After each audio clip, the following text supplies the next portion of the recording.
ওয়ালাইকুম। এই সেই ভাইয়ের দোকানে চা খাইতে এলাম। দেখেন আজকে রাত্রে সারা রাত ঘুমাইতে পারি নাই। আজকে মাল ফালাইতে ফালাইতে রাত কেটে গেল গা। এই হলো অবস্থা। রাত্রে কিন্তু ঘুমাইতে পারি নাই। এখন এই যে আইলাম ঘুমাইতে উঠে কোন রকম নাস্তা করলাম দোকানে। এখন বলতেছি এক কাপ চা দেন, চা খাই।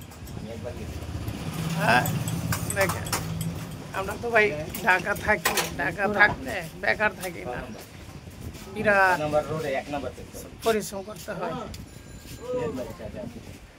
এই যে দেখেন ভদ্রলোক চা দিতেছে, বুঝতেছেন? এই অবস্থা।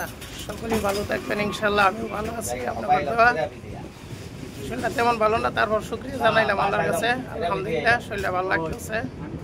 যাওয়ার কথা ছিল আজকে ডিসি অফিসে, যাইতে পারলাম না, কাজ ছিল। উনি বলতেছে আজকে আইসেন না, ফোন দিলাম আজকে আইসেন না, কালকে ইনশাল্লাহ। ওই যে আয়া পড়ছে, ওই যে আপনাদের কবি আয়া পড়ছে, রাজনীতিবিদ, দেখছেন? ইনশাল্লাহ সকলে দোয়া করবেন। যেখানে যাই, যে অবস্থায় যাই, 2-5 জন আছে থাকবই। আসলে মানুষ তো মানুষের কাছে আসে রে ভাই। আল্লাহ হাফেজ।